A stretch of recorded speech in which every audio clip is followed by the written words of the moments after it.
because I think we do have limited time and a lot of stuff probably to see and talk about. Before we get started, Kris would like to come up and talk about St. Louis Design Week for just a second, and then we'll be on our way. I think the ad community worked a lot with the design community for that event last year, and she'd like to talk to you about that a little bit more.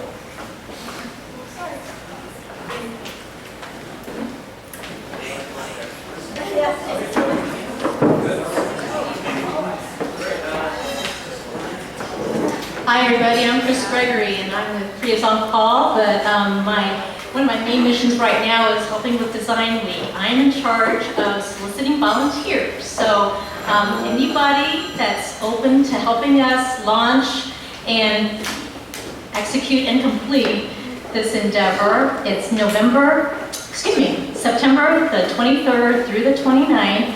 We have events happening every night. We have cards up at registration if you'd like to know more.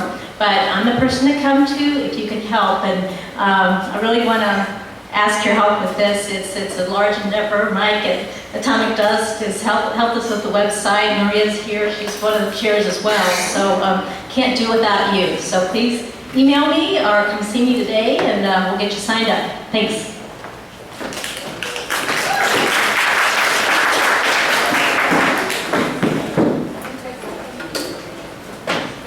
So what I think is so important about our doing this every year, and I don't know how many years we have done this, Carrie or anybody know Ad Club people, this is the 46th year of this. So in the beginning we were showing 35mm films with a projector in the back. One thing that I think we all experience and talk about all the time, but don't necessarily think about why it is the way it is that we are, no matter where we work, no matter how big or how small the company, we all have huge frustrations around doing the creative work that we want to do. And that's why we have ADDY Awards, that's why we share, work with each other. We're always aspiring to do better work than for some reason the world wants us to do. And I believe where that comes from is the fact that we probably more than any other industry are one that from the very, very beginning is, we from the very start create professional relationships that are adversarial, out of anybody's control. The reason being that clients, there are those clients like Phil Knight at Nike and others who are entrepreneurial and say, put me on the map, however you want to put me on the map. But the vast majority of clients, for legitimate reasons, what makes them successful in their work is generally being the stewardship of a brand that was here before they were and will probably be here after they're out of that job. They're rewarded for a certain kind of protection and status quo and steady growth and being measured and being smart and thoughtful. And that's what they're pretty much trained to do. It's a lot about discipline on their part. And they have tools to help them be disciplined with it, such as research and third-party checkups on everything that we do. And that's because that's the animal that the client world, corporate America, rewards for the right reasons.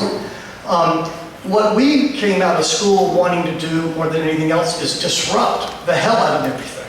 You know, we want to bring attention to our clients. We want to bring attention to ourselves. We want to bring attention to our work through people's reaction to it. So right off the bat, at the table, you've got a client saying, I need some help evolving to this next piece of communication. And we're saying, don't worry, we're going to have everybody talking about you, and they're going to be just in love with you and our work, and we're going to all be famous. And the client's saying, no, I don't want to be famous. I want this to be something I can defend to my bosses. And again, the creators are saying, well, then do you really need me? Because I'm here to disrupt things. And that conversation never actually takes place, but it's going on in both minds all the time. So what we do is we go back to the agencies and we say, that client sucks, this client's an idiot, this client, you know. And then you'll change agencies to find that perfect client because you're always convinced that it's your client who is hard to work for. And you chase agencies for 25 years and and you realize, no, that's the beast. And so what we have to do, if we care enough about our own work to go further, to make sure that our product is up to our own standard, not just as an agency, but as creative people, is as much as possible try to lean the system towards us, to utilize the system to our benefit. And there are a number of ways that we do that. One is when we're asked to make revisions, and then revisions again, and then revisions again, we shouldn't be afraid of, if necessary, starting over. I've never known a client to say, don't show me any more ideas. So when you've been sent back to make revisions for the third time, it's important to always be willing to say, hey, with all this new input, we have another thing we'd like to show you, and you've now been a part of that, and we are following your direction, and not be afraid to then build up a better sales pitch for what you just did because they were involved, as opposed to making the 5th round of revisions and bitching about it and then being angry and then being embarrassed by the work. And then the other area is to seize little opportunities that look little and not discriminate against them according to budget or size. The best work that we've ever done in our agency usually came from an assignment that nobody ordinarily would want to touch. And those assignments are usually under the radar. They don't have a million people staring at them. And if you care enough to be the main steward of that idea and think organically and guerrilla-wise how to pull it off, how to produce it, usually when it's done, you're a hero. But it never looks like that at the beginning of one of those jobs. And then our third area is to go out and seek opportunities that aren't being given to you by your agency. And sometimes this can be tough because it gets into freelance, obviously. A lot of companies don't encourage that, although I think that our culture now is more and more forgiving of that than it's ever been before. And in fact, if you're doing something on the side with other people at your agency, and the agency can take the credit for that work, everybody benefits from that. And so some of the work tonight, or today that you're going to see, I would hold up as an example of many of those things. You'll see work that comes from legit assignments that came from a client, and they did the best they could with the work in both serving their creative standard as well as the client's needs. But you'll also see some work that came from somebody saying, I want to do something really cool, I don't have the assignment, so I'll give myself the assignment. And they then are able to feed their own portfolio and their creative needs as well. So let's get started, and I believe we're going to first hear from TOKY, is that right? And the work for the St. Louis Public Library. So let's turn it over to TOKY.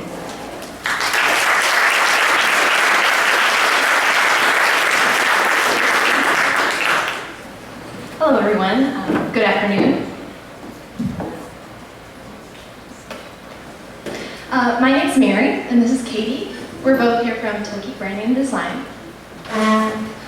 And that was a great introduction for this event because our presentation is kind of dovetail right into that. Little opportunities with a great steward. So Exactly. Mary's going to run the show today because she is the steward of this brand, and she did an extraordinary job of taking a small opportunity and making it sing much brighter than it probably could have been. Well, so yeah, that's basically exactly what we're going to talk about, is challenging expectations, not only of the people receiving these pieces, but also our own expectations, and kind of looking for that kind of golden opportunity. So we're going to be talking about the St. Louis Public Library Annual Gala Invitation Series. And the library approached us in 2008 and tasked us with designing an invitation for their annual gala for the next 5 years, so 2008 to 2012. And when you hear invitations for a corporate event, you automatically think, yeah, no problem, stuff like this. But we pretty much knew it couldn't be like this, because these invitations, they needed to really launch the library into the gala scene in St. Louis. They were just starting out with these kind of events, and they really needed to make a big impact. And these were to raise awareness about the library. They needed to get people in the door. A lot of donors had never been to Central Library, and if they haven't been there, they don't know what a great space it is and why it's really worthwhile to donate. Exactly, bring in donations. And they really need to build anticipation and enthusiasm for these events because they would be building towards their grand reopening in 2012. The one last thing is that they needed to look high-end but be low cost because this was trying to raise money and they didn't have the budget to blow it all on an invitation. So, No pressure. No pressure, exactly. So in 2008, that was the first year we started, and we were given a single evocative phrase to begin the design process. It was really just a phrase. And what we were told was that it was going to be a party for the library, and the theme was Winter White. And this was a party taking place in early December, so automatically the first thought is, oh, okay, holiday party. But the next words out of their mouth were that it couldn't be a holiday party. Pretty much stay away from any kind of holiday. No red, no green, stay away from blue and black to really your color palette is white, and Winter White is the title. That's what we got. And we really, really like white on white. White, yeah. So automatically all of your kind of visuals are gone, and so what did we do? We went back to the library and we did research and found this amazing book called Snow Crystals, which had just hundreds of photographs taken over a 50-year time period of real snowflakes, all of them different. And we started building these really time-consuming snowflakes out of, in Illustrator, and we got to a place where we created this kind of logo type for the event, Winter White, and it was the idea of them emerging from this kind of, like they were emerging onto the Galaxine, emerging out of this snowy landscape. And we started building this invitation that had the snow crystals, the logo type, and we did a laser die cut so that you got this beautiful texture, white on white. We printed it 2-color so that you could really get just that white on white idea across. So that year was great. It really got kind of buzz started about the library, and people started looking forward to the next year's event. So the next year, 2009, same kind of thing. We got that it was going to be a party for the library called Stranger Than Fiction. And automatically we thought, oh, the movie. It had come out nearly 3 years ago to the exact date, and we thought, Is Will Ferrell going to show up? Yeah, guest appearance, but couldn't be like the movie. So we thought, okay, so Stranger Than Fiction, what do we do? And we started pulling from different stories, from history, plays, anywhere from Shakespeare to Dr. Seuss, and started building these characters. Like Richard III, why wouldn't he be on a rhinoceros? And Horton Hears a Who. And we just kept going with this idea, building these characters, combinations from, time and imagery, like Gone with the Wind, and how to make them strange. And once we got started, we just kind of kept going, and they built on one another. And then to take it one step further, we thought, we've kind of built this strange story of all these different characters from literature and history, and let's make it a Mad Lib so that every single person who's getting this invitation has a little bit different story. It's just a little bit stranger. They're creating their own fiction. And here you can see that Mad Lib happening and pulling it out to see the story.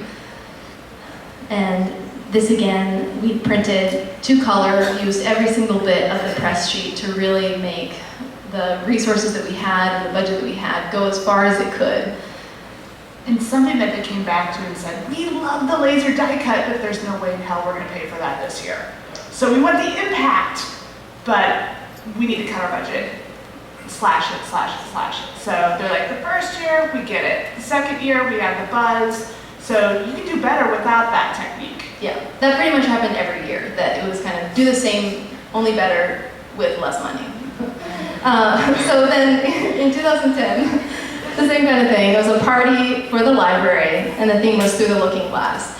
And we thought, oh, awesome. You know, there's so much imagery there. I mean, who hasn't seen the Disney classic, Alice in Wonderland, or the new remake that came out like 4 weeks beforehand? But they said, no, it's not like either movie. We don't want that. So, And to interrupt real quick, like, we were not a part of any of the theming. So the library has I don't know if any of you worked with co-chairs or gala committees or anything like that, but how this process works is that the co-chairs talk to the library, they decide the theme, and then they pretty much say, it's this, go. So there's not even a collaboration up front. Where the collaboration happens is when we get these moments and it says, okay, let's open the doors and see what we can do. right. So this is another case. We went back to the library and we looked at the original illustrations that were in the Alice Adventures in Wonderland and Through the Looking Glass and what Alice found there, and started kind of gravitating on this idea of looking glass and how can we get a looking glass to people in the mail and still have it mailed, you know, for 40 cents or whatever it was in 2010. And so we kind of came up with this, you know, logo type and illustrations and put it together where people actually got a physical mirror that they could pull out the little invitation from where the glass would be. So it was just one more iteration of trying to do something that was unexpected with the material that we got. Then 2011 was kind of even doubled up on this challenging idea of theme. It was a party for the library, and the theme was texts and the city. So right off the bat, we thought, oh, awesome, this is going to be fun. But they said, nope, absolutely not like the TV show. And then we said, okay, so like texting in the city. No, not like that either. So we, again, went back to the library and started pulling any kind of quotes from books that had something to do with cities or parties. We got, you know, James Joyce, Charles Dickens, and started just cutting those up and trying to weave them into their own story, trying to figure out what is texts and the city. And this year's event was not at the library, it was at the old post office. So we wanted to have that play into the theme somehow, that it was these texts coming out of the library. And we started, after putting those quotes together, started building this story of characters leaving their books, coming to life on the page, going to a new kind of magical city far away, and how that kind of starts to tell this story. And we worked on, another thing about this year is that it had started to build buzz each year, and this year was one of the more casual events that was going to take place before the grand reopening the very next year. So we had the smallest budget of all. They said no specialty finishing techniques, just flat. And so we came up with this custom accordion fold, so that as you went through it, it was like turning through the pages of a book. So it was a little bit unexpected, but didn't cost nearly as much as something like laser die cutting would. And we really used, again, every bit of the press sheet to try to get all those pieces in there. Then the last year, 2012, was their grand reopening, the party for the library, and the theme was Central to Your World, the restored and reimagined St. Louis Public Library. So this year was all about the building, the new renovation that was going to be finished for the party. But when we went there, it wasn't finished, and wasn't going to be finished until the libraries needed to mail. So we thought, okay, well, we can't show a picture of the building. So we took a tour, and we saw all the great spaces in there, the sense of scale that you get as you walk through it, the modern twist of the new entrance, but then all the fine details that tie it back to the classic, and these pops of color and unexpected messages in certain places. And we wanted all of those to play into the invitation. So since we didn't have a photograph to work with, we started with sketches and architectural drawings and started to build a representation of this new exterior and how it could work in a way that was unexpected. And we went with a pop-up and did many, many rounds of trying to get this to work. But in the end, we kind of focused on this grand opening that gave you a sense of scale, even though it was miniature scale, when you opened it up, and that it had, you know, pops of color in unexpected places and little hidden messages like dream, which was on the inside of the building. And so each year we kind of were challenged with what our initial reactions were to the theme and with the resources that we had. But we think it really helped to make more memorable, effective work. What was interesting about this last year was the success of the invitations they worked to the point where before the event happened, it was sold out. And we were like, great, congratulations, you've made your event, so we'll allocate that money to something else. And they're like, no, people want their invitation. And we were like, really? Because they bought their ticket, and they're like, So we had to do 2 sets of invitations that year.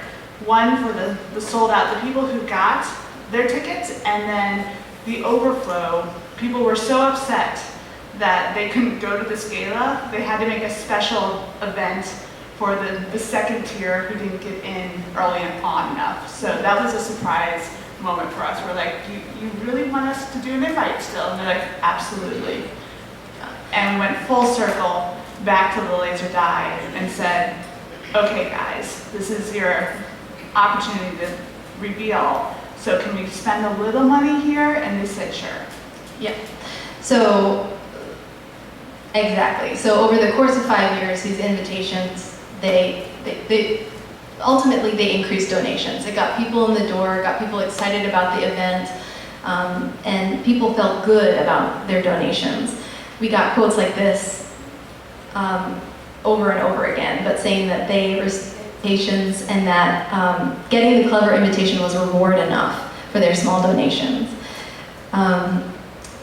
Again, these invitations, they also created demand, like Katy said, that every year to a sold out event, and then the last year it was sold out before the invitations even mailed. So it definitely got buzz going about the library. And they helped to raise the $70 million that the library needed for the restoration. And even though it worked for the library, it did what they needed to do, it was also nice to get just recognition in our own field that these were fun to work on, that it was enjoyable work to do. You know, they've been in CA, FPO, Graphis, HOW, STEP, Type Directors Club, 7 ADDY Awards at the national, regional, and local levels, and represented every year at the St. Louis Design Show.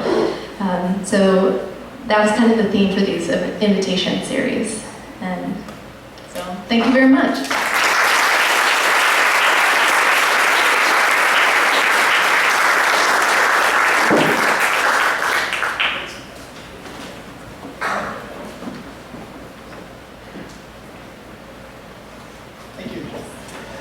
In the interest of time, if we had more time, it'd be great to have some Q&A after each of these, but I don't think we're going to have the time for that. RT for Nawgan work?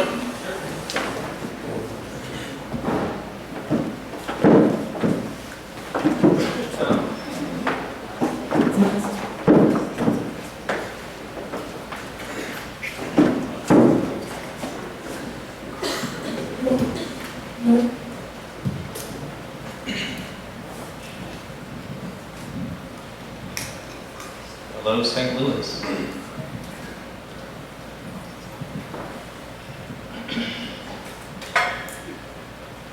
All right, so I'm Michael McCormick. I'm the ACD at Rodgers Townsend.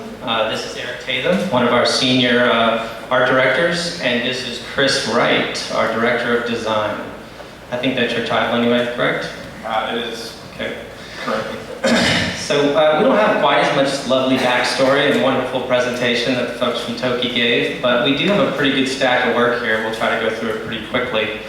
Nawgan was a client that came to us last year, and we had a quick and torrid love affair. They've since sort of shut every marketing effort down, but we feel like we squeezed everything we could out of it. We certainly over-delivered, and if you ask our CFO, we wasted a lot of hours that we shouldn't have. But that's sort of what we do when you let us loose on something. So anyone unfamiliar with Nawgan, it's technically a functional beverage. We were trying to steal market share from the Monsters and the Red Bulls of the world. So hopefully as kids grow up and move on, let's migrate them to a more sensible drink like Nawgan. It had a magical, mystical ingredient called cognizin, so very conceptually named. You kind of get the idea that it helps you with your cognitive powers. The founder was a guy named Rob Paul. He's a scientist here in St. Louis, a wonderful guy who, this is the love of his life. He has a brain maze tattooed on his body. He loves the brand so much. When Rob initially launched this product, he was targeting 45 and up. He came across this active ingredient while studying Alzheimer's. So that's where he discovered cognizin. It's made by a Japanese pharmaceutical company. The big trigger was that they actually got some funding from Kirin, the Japanese brewer. So suddenly they had some money to really start doing some marketing. The trick once we got involved is we didn't have any paid media. So we'll show you a little outdoor that never got produced. Basically what we had to do, we had to create all this content. We had to push it out through social channels. And we actually made the choice also to not tap some of our vendors and great production partners in town because we had no money. So you'll see part of the story is we actually created all this stuff in-house as best we could. So this is just a cool looking fruit striped octopus that one of our planners had in a previous presentation. We thought we'd keep it around. So I already kind of gave you the backstory. You know, we weren't as cool as Monster and Red Bull. We certainly haven't been around as long. We're not as cool. And again, initially it was positioned toward a much older demographic. The folks at Propaganda did some nice work over the years. The guys over at Switch were doing some nice experiential stuff. So this is a brand that's been around town doing some nice things with other folks. But again, when they came to us, what we did is we sort of shifted to a much younger audience. So that's sort of this new category that we were trying to create. So again, just tactically and strategically, Nawgan is the smart choice to increase concentration and boost brain function. So that is very boring. We try to give it a voice and a personality, especially when you don't have money. That's the least you can do for a brand. So I'll have Kris talk about the look we came up with after I mentioned that this is the clever line we came up with. One brainy beverage. What is it? You know, folks always ask, what is it? What's it about? For us, this was a very simple, succinct way to tell folks what it is. Nawgan is simply one brainy beverage. If you want to learn more, read the can. Lots of clever things on there. Go to the website. Even try it if you dare. So we showed multiple campaigns, as we always do. We show too many. We always think we're going to be brave, and we're going to show one campaign, and we're going to believe in it so much they're going to buy it. Instead, we usually show them like 19. We go round after round after round, and all our creatives get really burnt out, but we just don't quit. As Tom mentioned, endurance is part of the game, and I think it's one of the things we really try to bring as mature creatives. So moving on, I'll let Kris talk about the look. We did show multiple campaigns, but they ended up with something that looked like this. Yeah, and I will say, the clients hated this look, because they were like, why is our product so big? That's rare. They didn't say that at all. Well, to Mike's point, this had gone through a few different agencies, and so we kind of inherited the logo and the packaging, and we really liked the Brain Maze logo. We thought that was pretty cool. Packaging, like Mike said, it had started that it was going to be kind of, originally going to be kind of, the target was older folks in like a Walgreens. So packaging wise, we felt it was pretty, you know, pharmaceutical, which, because it was. And these guys really were, like each run they would change their packaging as far as what they wanted to say about it. They were adding new flavors every run. They were changing the color red. That red is too girly, we heard a lot. So we had this kind of moving target, but the packaging wasn't really changing that much. And so what we did is we landed on this area where, you know, we wanted to tell everybody kind of at a glance, and so this is an introductory campaign, so one, you've never seen it, so here it is. Two, this is what it does, it's smart. So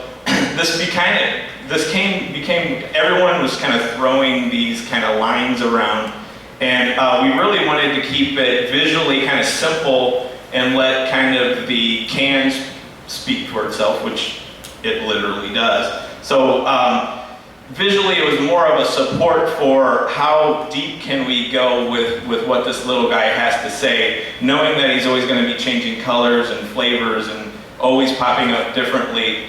And then, again, trying to keep up with flavors and color changes and packaging and what we want to say on it. We're like, we cannot shoot this every time you have a new can. So we took the simple, the shape and made a little 3D thing. So it really became a system of new label, it got wrapped on the can, we rendered it.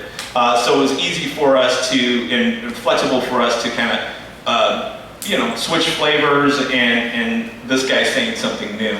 Yeah, so we've all seen talking products. Our rationale, though, is this one actually made a lot of sense because it was a product so intelligent it could, in fact, introduce itself. So, of course, the client bought the campaign with the giant package. So there's just big cans on everything. So we thought we'd make it colorful and fun. This is one of the first outdoor boards we showed them. So they've got their nice family product shop and a simple little line, there's nothing artificial about this intelligence. This never ran. These bus shelters, a couple of them did sneak up.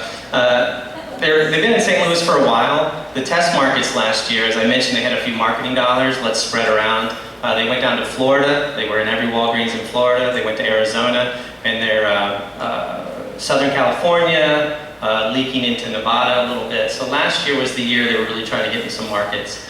Not sure I can read these, but I think I can remember them. Tired of bubbly, try brainy.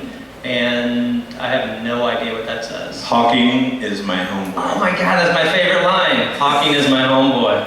Okay. The one on the right says, take me to your medulla oblongata. And the one on the left says... I raise the IQ in any fridge. Yeah, it's not quite as strong. Let's keep it. So, again, as you can imagine, this is going to be in a lot of these C-stores. And really just kind of a way to get him kind of hopping around a store and really just kind of saying hi in a way only the Nawgan can.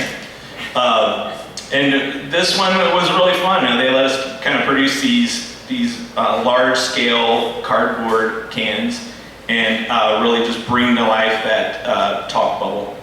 So is it bright in here, or is it just me?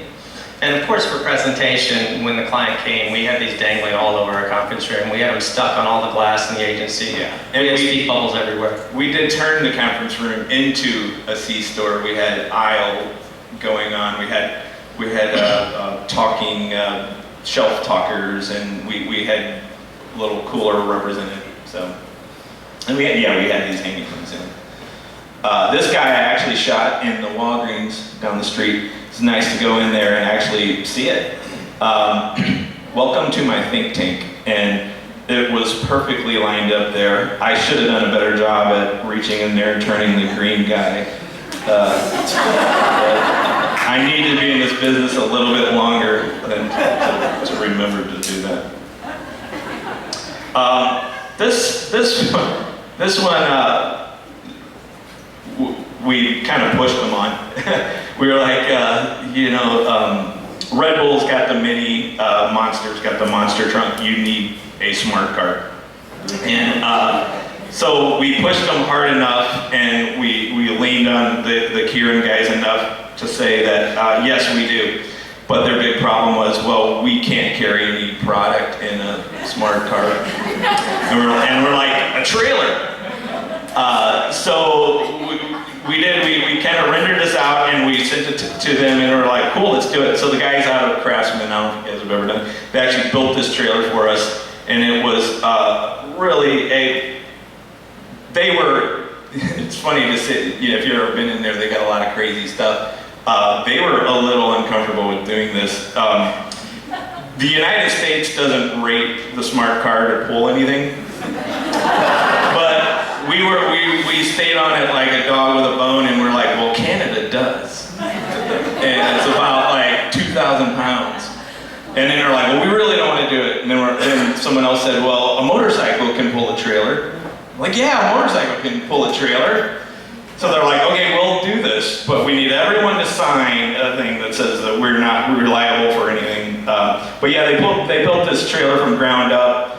This was going out to a show in Vegas, and we pulled it out of the garage, and the dumb art director was taking a picture of it. They're like, we gotta get it on this truck because it's gotta be in Vegas, running up and down the strip in like tomorrow. So I was out there taking pictures of it. So we cleaned it up as best we could, but that was right outside their garage. I think they've since moved on to a Dodge Charger. It's really tacky, but this thing still runs around somewhere. Yeah. All right. Oh, and we did create what is it, the little scented... Yeah, we gave them little air fresheners to hang on the rearview mirror. They were very clever too. They forgot about those. Let's hustle on. So this is a big part of our story. This is what I was talking about, that we made a lot of these, and we made all these in-house. So we created a set. I'm gonna let Eric talk about this. But we got together almost every Friday, all the writers and art directors, and I will say 2 of our best writers in the agency are actually art directors. Eric's one of them, and also Peter wrote it. So they're hilarious. We don't have a heritage, in my opinion, of great humor. So humor's challenging, it's a different discipline. So we challenged ourselves to get in a room every Friday and just throw out a bunch of really bad one-liners. And it was a lot of fun, as you can imagine. So once we piled up enough, we just went and started making these things. We didn't get scripts approved from our clients. They just trusted us. They said, do your thing. And we just made some zany little videos. So Eric, tell us more about that. Sure. Well, first of all, the Fridays were brutal. They were fun, but you'd show up to class, and you'd have your sheet of paper, and everybody would gather around the round table, and we'd all go through our sheet, and it was painfully silent a lot of times. When there was laughter, you couldn't tell if the class was laughing with you or at you, and you never really knew until you turned your paper in to the professor here. And at the end of the day, you'd have the roster of the stuff that would make it. And so then Peter Roddick and I would go grocery shopping. And we would go grocery shopping because the premise of these spots, we knew that the can talked, right? So that's our thing. So we knew we just had to make some stuff about the thing. And so the stuff we made video-wise was, what if every time we open up the refrigerator, a Nawgan can is in there? Because that's simple enough. We can shoot that on our own. We can do that. And he has conversations with the other stuff in the refrigerator that can't talk. And all the other food in the refrigerator isn't as smart as him, so it doesn't ever say anything. But Nawgan doesn't care. He's just having fun with himself. He knows they can't talk. He's just having fun with the dumb kids on the bus. So it's just a series of cuts of us looking in the refrigerator and watching Nawgan kind of goof around with food that can't talk. So. Do you want to quickly set up the set? The set, so we knew the set had to be simple because we're shooting this stuff ourselves. So we raided one of our fridges and we took out the shelves and we found some white foam core in the mount room and we just set that in the back and that basically became the back of the refrigerator. We had to shoot it soft focus enough to where you couldn't really tell that it was foam core and you see all these creases and whatnot. And then we just went grocery shopping for food, and then we had to make some fake labels for things, which was fun. You know, yogurt and ketchup and stuff, we couldn't use the real stuff. So we had to make these mock labels and put them on there and use fake names for all that. So there's a mixture of real food, fake food, and real Nawgan in there. And the one luxury we did have on this is we had a guy from Second City, was it, that did the voice, and he kind of got into it way more than we expected to. So he started, pontificating and doing extra stuff. Right. Which worked. So here we go. No, don't tell me. Let me guess. Barbecue chicken. Actually, just a thigh. And with a lemon pepper rosemary rub, no sauce. Oh, and there's a leftover macaroni stuck here. It didn't occur to you that it might be a trap. actually pull the odors from the foods, like into some powdery vortex or something? You've got something right there. No, the other side. To the left. No, other left. It's still there. Yeah, no. You're just making it worse. Are you guys clones? Okay, here's how it's gonna go down. You're gonna get boiled in hot water. Then they're gonna scoop out your insides, blend them up, then they're gonna pipe it back in you. And sprinkle you with paprika.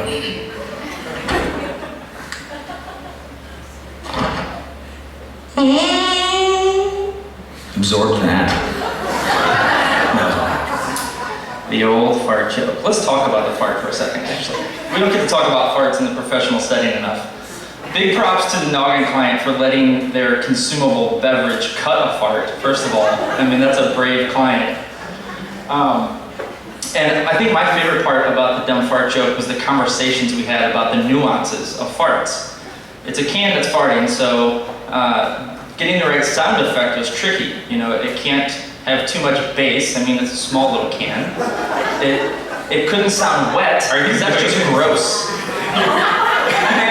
You got one shot about talking about fart jokes, and we're gonna do it.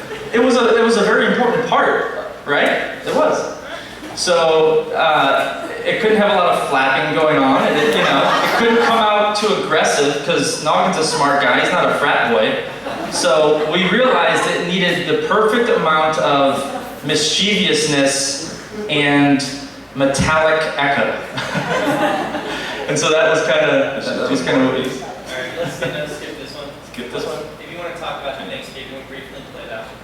Sure. So the Thanksgiving one, we decided we had a Facebook following that we wanted to tap into and see if we could get some user-generated stuff. So we did a Thanksgiving video where we just shot a still of Nawgan next to a turkey, a naked turkey. And we posted that still on Facebook and invited our Facebook fans to come up with their own comments. And any of them that were good enough would make it into the video and they'd get credit. So format was kind of the same for this one, but it's just turkey and all of these sort of one-liners of the turkey.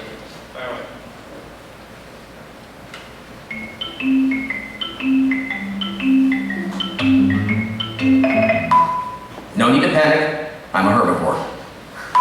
You look like my grandma on the beach. Loving you is easy 'cause you're beautiful. In situations like this, is it possible to use your own wishbone? Wouldn't you know it? It's your big day and you get a pimple on your ass.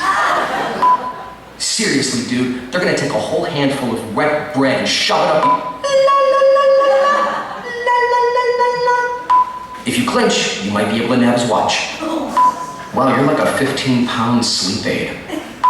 Okay, if you got in a fight with a Christmas ham, do you think you could take him? Why is it that nudists are never the ones you want to see nude? You know, my great aunt had a waddle. She got hers removed too.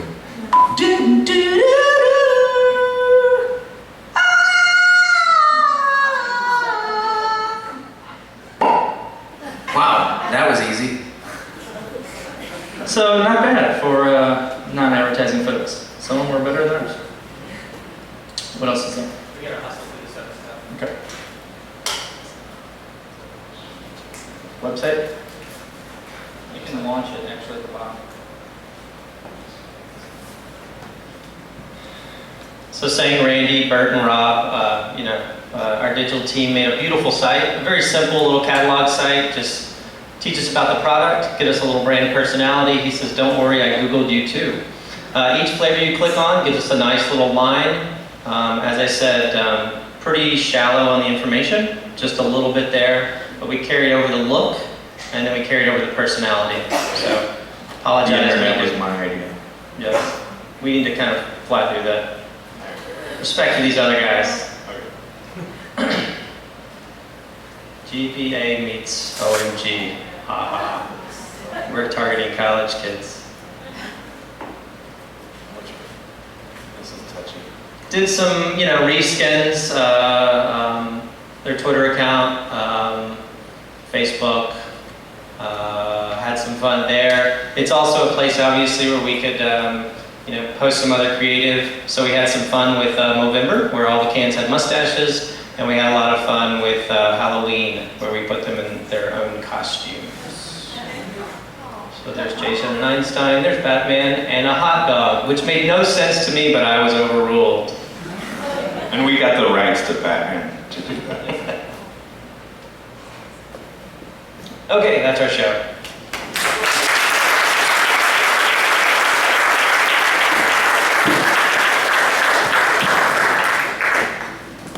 Glad I can make you more comfortable.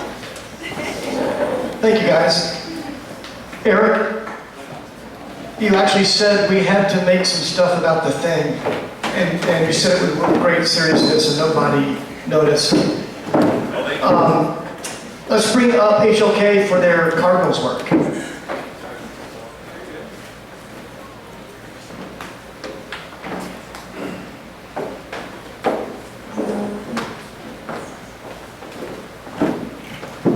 Hi everybody, my name is Jake Edinger.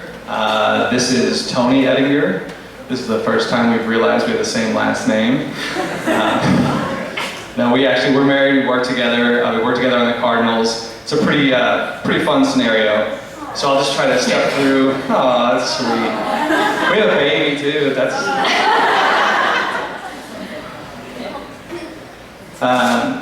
so yeah, we'll go pretty quickly with kind of how this all went down. Everybody remembers 2011 when the Cardinals won the World Series. We sure do, but it's kind of nice to look back on, what happened leading up to that Game 7 championship. A lot of amazing performances by individual players. Fans got really into it. There was a rally squirrel involved at one point. Just a really nice bonding moment for the team and the city. It was a pretty huge event, really. And when you think back, you might remember the Cardinals weren't even picked to win their division. They weren't picked to make it into the playoffs. They got in on like a second wild card that MLB invented that year. So like 2006, we just kind of squeaked in. And this is actually the ESPN poll that Steve Mon pulled for me last night. They polled all their writers to see who was going to win the World Series. And I think out of 25, 4 picked the Cardinals, and if my math's right, that's 16%. But we're left with this lasting image of the hometown hero, David Freese, hitting the game-winning home run in Game 6, and Joe Buck saying, "I'll see you tomorrow night." So it was a pretty magical experience for all of us as fans, and we were looking forward to working on the brand the next year. So a lot of momentum going into the assignment. So obviously, what more do you need? They just won the World Series. What else is there to do? I mean, we had a parade. Yeah. No one in the target market missed the message. No one didn't know that the Cardinals won the World Series. There was even a lot of talk about, hey, why don't we just run highlights from last year, or just plaster the trophy all over the city? People will get the message that way, won't they? Look, they came out for free just to watch some guys drive around in the back of pickup trucks. They hung outside of parking garages just to get a glimpse of the team. So obviously there's a lot of built-in fervor for this organization, and I'm sure there's a lot of fans here too. So you would assume this is an easy one, as Jake said. Why not just put the trophy everywhere? Why not run some highlight reels? Why do anything? Why even take out media? Yeah, exactly. So we knew that we had to kind of create a problem. Didn't seem like there was a problem, but we knew that that's something that we had to kind of figure out, what do we need to do this year? Yeah, that's kind of the fun part. I've heard stories about Michael Jordan inventing rivalries in his own head so that he can get more amped up for a game. Maybe I'm not at that level, but we did try to think about what we could challenge ourselves with and what we could try to overcome. So as we were thinking, myself as a fan, Toni as a fan, you could suppose that fans might take a break, take a little bit of a wait-and-see attitude going into 2012. I don't know if you recall, but we lost our star player, I forget his name, the Hall of Fame, soon-to-be Hall of Fame coach left town. So there's an opportunity for fans to say, you know what, 2011 was a great ride. Maybe I'll just tap the brakes on 012 and see where they are in June, and maybe I'll show up then. So that was something we were thinking about to motivate us to how are we going to get fans excited about 2012. How are we going to get people to spend money again after just spending all this money on the postseason? You had to bring that up. So yeah, we set ourselves a goal to get people to come out early in the season, knowing that by the time late May or the June rolls around, the team's momentum will sort of take over. But how do we take what was so great about 2011 and tell people with a straight face, yeah, we're going to have a great product on the field this year, even though your star player and your Hall of Fame manager are gone, without just showing the trophy or the highlights of the pylons on the mound. So we realized that we couldn't just defend a championship because we had lost some of those key people. We really had to prove ourselves over again. Yeah, there's a little bit of a chip on our shoulder, I think, as a city, and especially as a team. As I mentioned earlier, there were a lot of people picking us to lose. I watch the sports reporters sometimes on Sundays, and they never seem to talk about the Cardinals, at least not enough to my liking. So I think there was something that fans could identify with, that, you know what, we're pretty good, and people haven't taken notice, even though we just won the World Series. So we start with outdoor boards. Obviously, we featured the trophy. That was something we talked about a lot with the client. How prominent does the trophy become? What sort of messaging can we put up there? But to us, this sort of symbolized the mentality of the team. It's, that run we took last year, it didn't start in October, it started in April. Yadier Molina, kind of the bulldog of the team. He's ready to get back out there. We're hoping that fans will rally behind him. And of course, Kris Carpenter, who was amazing, had a great Game 5 against Philadelphia. He's ready for an encore. Then there's a board that we buy specially every year that's right above patios, just across from the stadium. So if you look at the stadium wall, you can see all the years that the Cardinals won, kind of just plastered on that brick. And directly facing that across Highway 40, we put this billboard up to say there's room for one more. That was kind of fun. And we also did some television commercials with that same idea in mind, and we'll show you a few different ways we took that.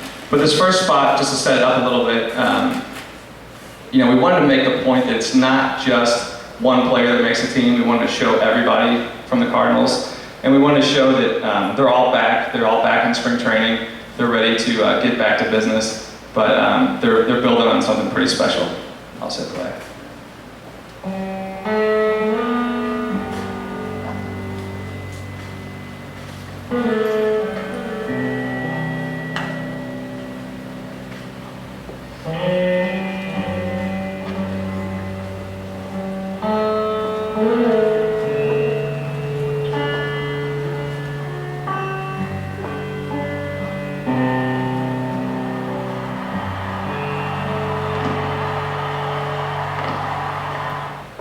I love that line. That's a line from Nate Niesel. The storybook ending was just the beginning. I think that's a way to kind of build on that momentum and show how it translates to 2012. So that was kind of the one that we were really excited about. And just speaking about production and how that spot was shot, all the TV was shot in spring training.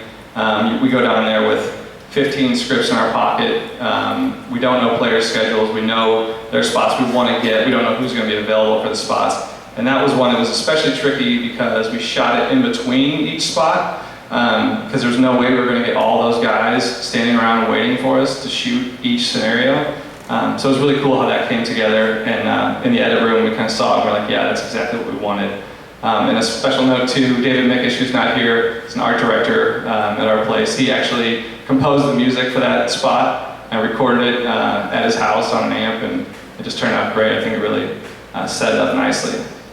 This next spot is a little more lighthearted, not quite so reverent, but the point of it was to show that, yeah, Albert's gone, but we've still got some pretty hefty bats in the lineup, and a lot of guys on the team who are excited.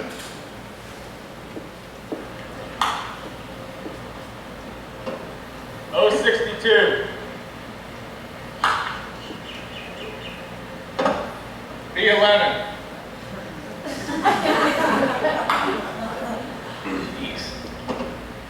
G48.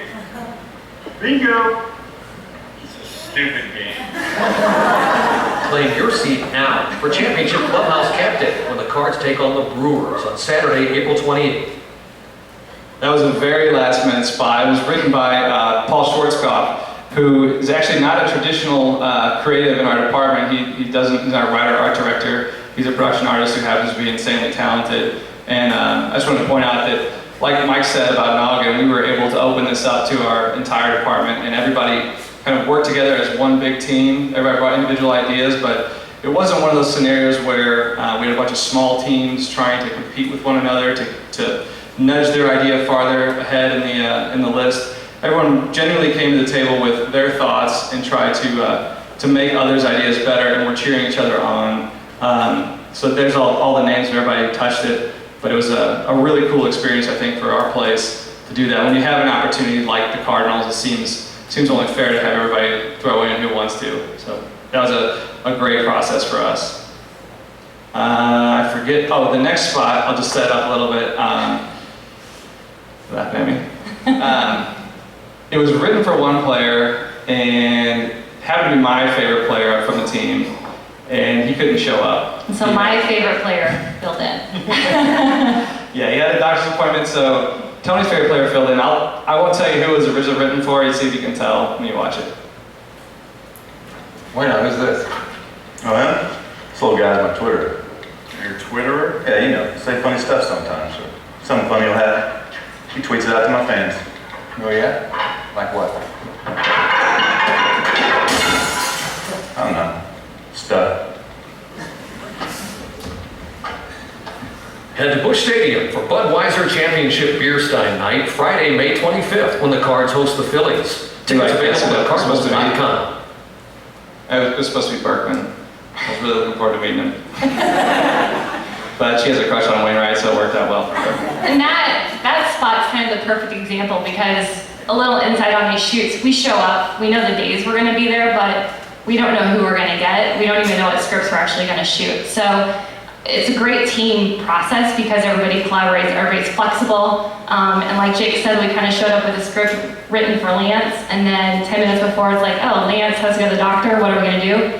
Adam stepped in and helped out. First name basis, I like that.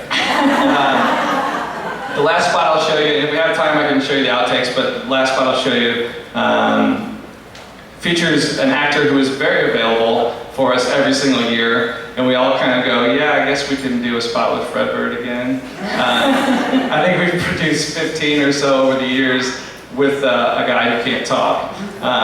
He's extremely versatile as an actor, but we're not as excited to work with him. But this one turned out really well. I think it's the best of the Fredbird series. If you've got it on box set, feel free to share. Here it is. Hey guys, watch this.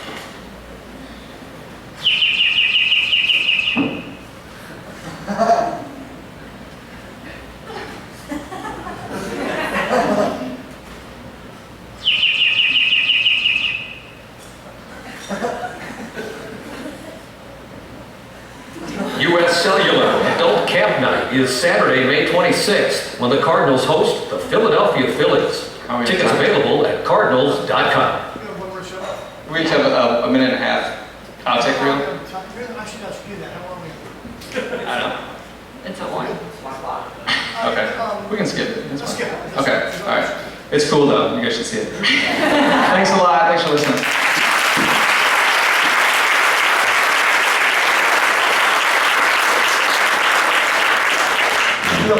Really nice stuff. And just because I don't want people to, I know that people have work to get back to. So if you can stay for this next one, it would be great.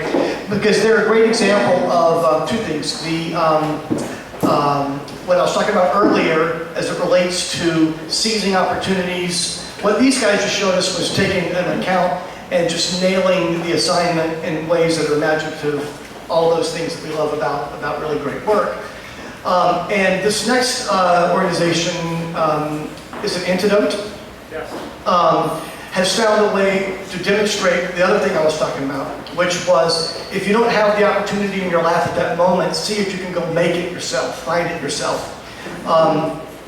They did a relatively too long to show all of today. I don't know if you want to show part of it or how you want to to proceed with it. But I'd love to have you talk about how you identified the situation, did the work, so that in the end you have award-winning work, even though it was never assigned to you. I also, on your way up, just want to give a little bit of a shout out to how great the post-production community is in our town. It really is, for our size, I feel it's extremely good. At terrible risk of forgetting someone, Cool Fire and 90 Degrees, in a way, from one perspective at least, has been kind of a foundational. There was a time when it was Technosonic and Avatar and Intervision and those places, and then big agencies all went out of business, and big post places all went out of business. Cool Fire, 90 Degrees, and newer places like Ruckus, Antidote, Spot, who we have yet to work with, but I understand is in the building with Mark Katzman. Steve Parisi, who left Vision Factory, now has a place called Frame 4. And we are just really lucky in this town to have resources to help us do the kinds of things that Antidote did on their own. So, here you go. Mike? Bruton Strobey. Yeah, Tim, I don't know if you guys know Tim Gebauer. He was another renegade from the Vision Factory days that has his own audio operation that's outstanding called Electropolis. And of course, I can't forget Bruton. And the reason I did forget Bruton was they're the best example of a new St. Louis post-production resurgence, because they were always and only still photography until they added the capability of video, HD video, and editing. So again, we're really lucky to have these guys. And need to, even though sometimes we take advantage of you because we don't go to you with big budgets, we go to you with ideas, but you usually find a way to help us get there, so thank you very much.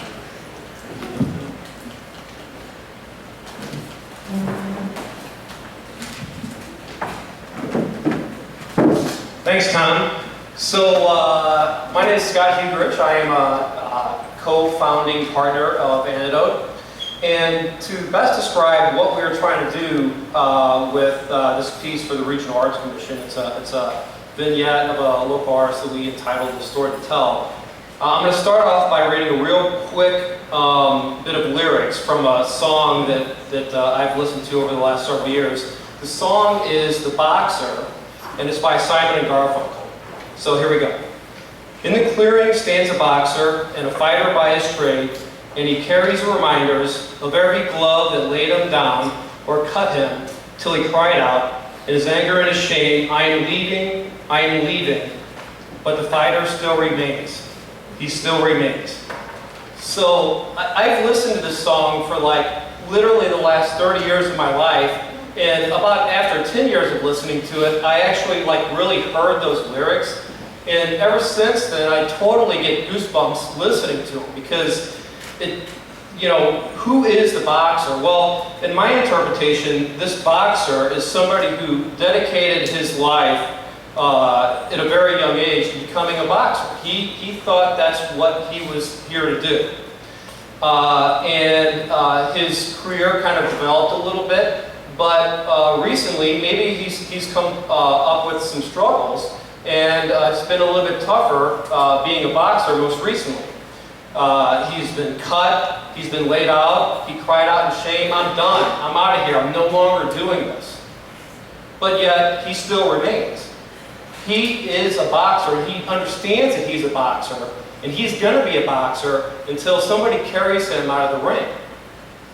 I think that sort of realization that anybody has about why they are here or what they're doing with their life is just totally inspiring and awesome to realize that somebody's living their life like that, if for no other reason other than just because they feel like that's what they should be doing. So that was my interpretation, that it might have been actually a real boxer. Just recently, in fact yesterday, when I was looking up, when I was prepping for this, I realized, or I found out what Paul Simon, who wrote the song, was actually saying. Here's what Simon stated. I think the song was about me. Everybody's beating me up, and I'm telling you now, I'm going to go away if you don't stop. Paul Simon said that when he was 28 years old, when he's at the height of his career. He's expressing himself creatively, but he's frustrated enough with the process that he is thinking about giving it up. And I don't know if you guys know very much about Paul Simon, but obviously he's went on to have a brilliant career and has written many outstanding songs since that point. So I, for one, am grateful that he had the courage of a boxer to keep doing what he felt like he was supposed to be doing. So for a story to tell, what we really wanted to do is kind of explore this idea of an artist who wasn't expressing himself with boxing gloves, but was choosing to do so with pens and paper and paint. And through this process, we hooked up with the Regional Arts Commission, and they introduced us to Damon Davis, and we literally fell in love with the guy, first through his artwork, because we felt like there was something there that he was trying to communicate that we didn't really quite sure know what it was at first.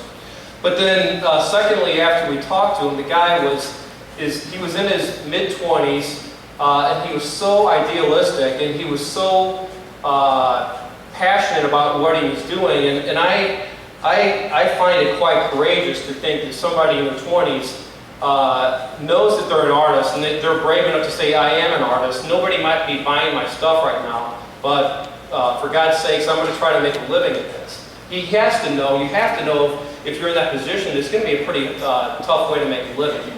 So I was really struck with his passion and his dedication and the realization that he was doing with his life what he knew he should be doing. So really the piece is really just a vignette about him and about the passion behind his work. And in terms of the creative elements that we were bringing to life, the cinematography, directing, scenic design, editorial style, color grading, and sound design, we wanted all of those to kind of live in the background of this piece and really let Damon's dialogue be the hero. You know, we're not the stars of this. Damon is the star of this. And so everything that we were doing was really just to support kind of who Damon was and make his message come through loud and clear. We also crafted it in a way that it felt like the creative things that we were doing were somewhat an extension of who he was. He kind of spoke a little bit slow, he was very deliberate, so the pacing of the piece, we felt like kind of matched him. When we saw his studio initially, it was in the basement of an old building on Cherokee, and there was a bunch of old wood around, and it felt very old, so we kind of took the color grading and pushed it a little bit brown. So we wanted to have all the creative elements sort of be in keeping with who Damon was and what kind of environment he was in. In addition, we didn't want any of the elements, of those individual elements that we were adding, we didn't want any of them to live above either of the other ones. So we didn't want the sound design to draw attention to it, or the cinematography, or the directing. We wanted all that stuff to sort of fall into the subconscious and for people to not get drawn out of the story by what we were doing creatively. The most important thing was Damon, and then all of the creative things that we were doing were just to kind of help tell the story. So I'll go ahead and play it.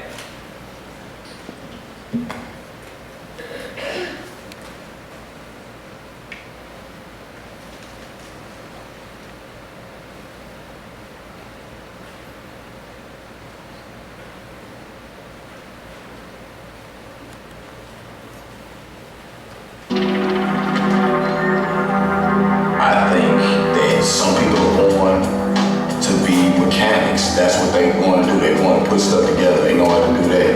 I was born to create art. There's a lot of people that blatantly think I'm crazy because I chose to embark on this goose chase trying to be an artist and get paid to do what's inside of me. But I think that that's what actually we don't.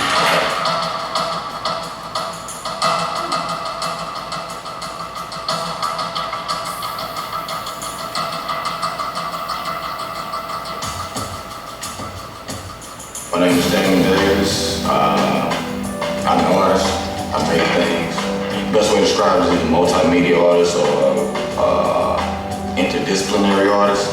I do film, visual art, music, sculpture, photography, pretty tell a story or express a thought or a feeling, I try to do that. I try to use whatever tools are available to me at the time to tell a story.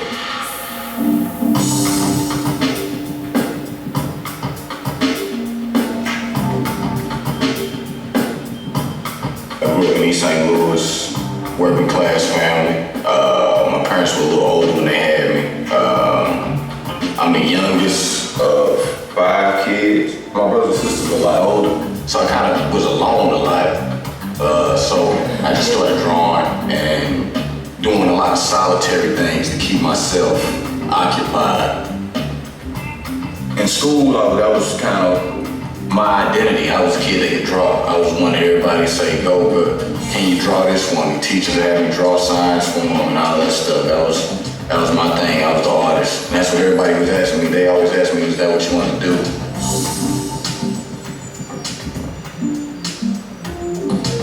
As I get older, I get more life experience. I see different things. I get exposed to different people, different situations.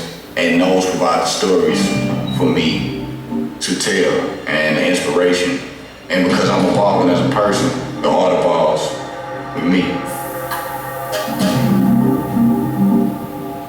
The artist, he's the scribe of life. So you gotta really be connected to people and places and those things because they shape your perspective. And your job is to paint a picture of your perspective. I also think though, you shouldn't be pigeonholed or locked into something because of where you come from or because of you happen to be born in this community, this color, with this amount of money. So it's kind of like a double-edged sword. You need to know where you come from. You need to be aware of that, and you should be proud of that, and you should love that, and you should speak for those people that you come from. But you also shouldn't let society dictate who you are and what you should be doing with your time.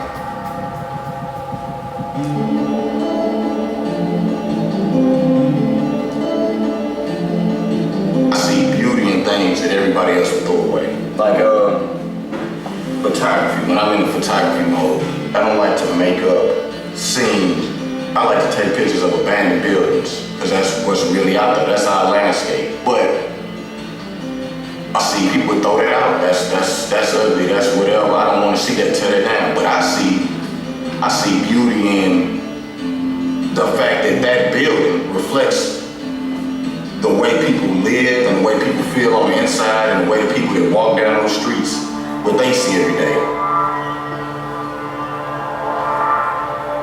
To keep people growing and keep the society growing and thinking, artists have a responsibility to give them something to think about. And I really try to attack that in my work, and I try to put it on a level that people from the rich suburbs and people from where I grew up at, it hits everybody, and everybody can see underlying themes as well as leaving it ambiguous so that you can get your own meaning of it as well. We as artists have an obligation to tell people something else and to give them something else to think about so that not only you grow as an artist with what you make, but the rest of your fan base and the people that's listening to you and hear you, they grow because they experience what you experience through the music or through the painting or through the film. I think that that's vital and that's important in what we do and what I do.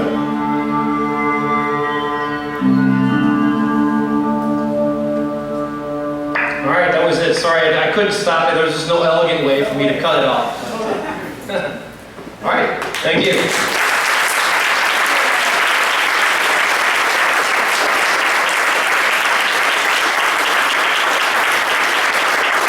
So the last thing before going, I would like to just mention that we have a lot of Addy winners every year, and when we do this Beyond the ADDYs, 3 or 4 show their work, and there may be others who won or are wondering, why didn't I show my work? And there are a lot of reasons that those who are chosen end up being chosen, but we need to recognize all those others who did win some Addies, first place Addies, gold. And so I'm going to quickly read, a shorter list than I implied a second ago. Atomic Dust won a gold Addy. Brown Shoe won one. Cannonball, Motion Path, Ruckus, and Switch. Thank you guys very, very much.